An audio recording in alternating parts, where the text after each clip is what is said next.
Bonjour à toutes et à tous, on se retrouve aujourd'hui pour une nouvelle vidéo. Une vidéo quoi? Bien une vidéo dépoussiérage de la serre. Donc pourquoi est-ce que j'ai envie de faire une vidéo dépoussiérage? Alors c'est pas par pure envie là comme ça d'un coup.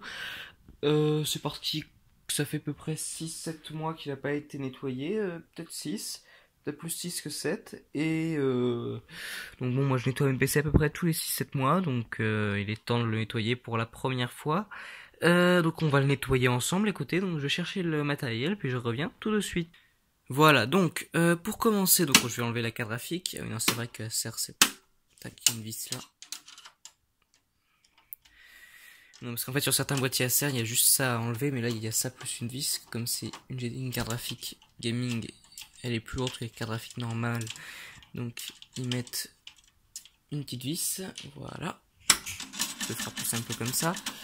En même temps, vous pouvez admirer la magnifique Zotac fournie par Acer, parce qu'elle est d'origine, celle-là, c'est pas une carte graphique rajoutée. Voilà. Tac. Alors j'ai nettoyé celle-là il y a pas longtemps, donc c'est normal qu'elle soit toute propre, hein, vous inquiétez pas. Avant il y avait de la poussière partout, c'était horrible.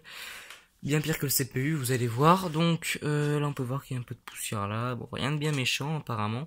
Après c'est un PC qui tourne certes 4-5 heures par jour grand minimum, parce que je le démarre le matin à 8 heures et généralement je l'éteins tous les soirs vers minuit. Mais parfois il m'arrive de le faire tourner un peu moins, parfois il tourne pendant plusieurs jours d'affilée sans être éteint, donc bon, c'est très très variable. Mais j'ai arrivé de le laisser plusieurs semaines tourner sans même y toucher, hein, donc bon. Ou même parfois pendant plusieurs jours qu'il ne s'allume pas. Enfin, pas qu'il s'allume pas, mais que je ne l'allume pas plutôt, parce que s'il s'allumait pas, il y aurait un petit problème. Donc on va regarder à quel point est sale le RAD. Alors sachant que le RAD est un RAD Intel, et le ventilateur est un ventilateur de chez Cooler Master. J'avais déjà regardé, en fait j'ai regardé lorsque j'avais ouvert le PC pour la première fois. Et c'est un radiateur Cooler Master, je tiens à préciser. Enfin un ventilateur Cooler Master. Donc c'est pas de la merde. C'est le mot. Alors après le problème, et c'est juste que c'est le radiateur Intel, donc c'est une vraie merde. Le ventilateur doit tourner comme un malade, mais ça va parce qu'il est très très silencieux quand même. Mais il doit quand même tourner assez fort. Donc bon, je pense que dès qu'il n'y aura plus la garantie sur ce PC, pof, je mettrai un TX3 ou une connerie dans le genre, peut-être un Hyper 212 Evo. Excusez-moi, j'ai été dérangé. Donc peut-être un, oui, un TX3, quelque chose comme ça, quelque chose d'assez banal, mais qui refroidit quand même mieux que le RAD Intel d'origine, qui est très très très mauvais. Oh merde, qui est très très très mauvais au niveau du refroidissement. Ouh, c'est pas très sale en fait, non, c'est pas trop sale, c'est sale comme il c'est bien sale quand même, mais c'est pas ce que j'ai connu de pire. J'ai connu bien pire dans plusieurs autres PC, mais bon, je suis pas habitué d'être aussi sale comme ça dans mon PC. Alors, Cooler Master, exactement. Alors qu'est-ce que j'ai fait sur ce PC? Donc là déjà, je vais vous montrer le RAD. Ouais, il est pas trop sale mais trop propre, hein. Je le changerai quand même bientôt, hein, parce que franchement il est tout petit, il est tout rikiki, il est tout mignon, regardez. On peut voir quand même que les vis sont beaucoup plus grosses. Et en fait, ce qui donne la taille du ventilateur, c'est ça. C'est juste ce qui donne la taille. Putain, il est vraiment petit en fait. Regardez.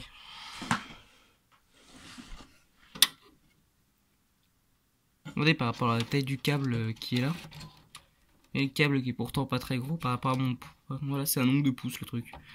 Alors, il va falloir que je le change. De toute façon, dites-moi dans les commentaires savoir si la garantie a pas déjà sauté. Parce que je suppose que la garantie a déjà sauté, parce que j'ai déjà rajouté un petit ventilo à l'arrière histoire qu'il refroidisse mieux.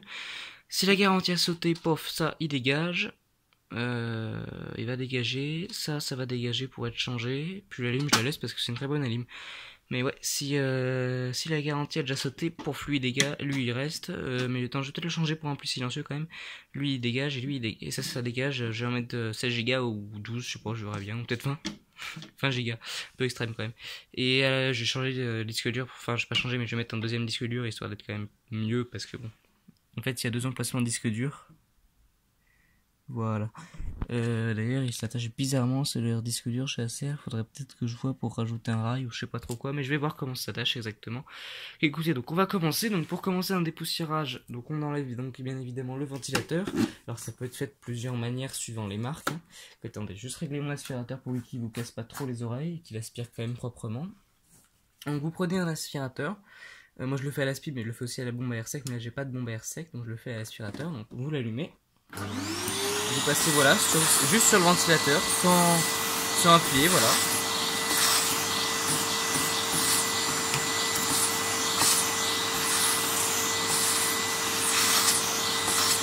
Vous passez là aussi dans le corps graphique. Et pas, vous tapez pas dedans, vous passez juste au-dessus pour enlever les poussières qui peuvent s'être mises dedans. Vous passez dans le bas du carter. Tac, voilà, de l'autre côté. Tac. Passez éventuellement là comme ça, sur le haut, hein, histoire d'enlever les poussières qui auraient pu se mettre sur le haut du ventilateur. Là sur la grille, très important, parce que si elle est sale, c'est pas top quand même. Là à l'arrière, vous allez passer aussi sur la grille arrière. Tac.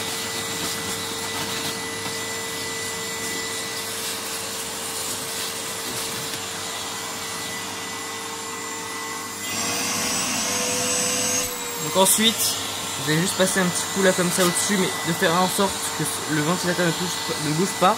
Juste histoire, voyez-vous, de retirer les grosses poussières, les grosses pelotes de poussière qui auraient pu se mettre au-dessus. Donc là, de l'autre côté, voilà. Voilà, puis c'est bon normalement. Excusez-moi de faire bouger la caméra comme ça. Donc là, voilà, le PC est propre, on va dire. C'est la première étape, ça. Donc ensuite, il y a une deuxième étape qui est de démonter chacun des ventilateurs. Et vous passez un coup de pinceau dessus, mais uniquement sur les pales, hein. Vous les faites pas tourner, vous passez juste un coup de pinceau.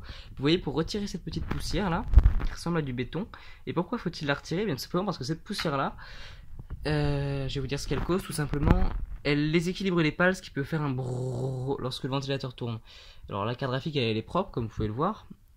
Mais ça c'est parce que je l'ai nettoyé très récemment. Et voyez-vous, là, j'ai même pas pu nettoyer les pales. Donc je vais la redémonter juste pour histoire de nettoyer les pales. Donc voilà, je crois que la garantie a sauté de toute façon. Bon, je vais peut-être rajouter de la RAM et changer le ventirad tout de suite d'ailleurs. Donc voilà, j'espère que cette petite vidéo vous aura plu et à bientôt.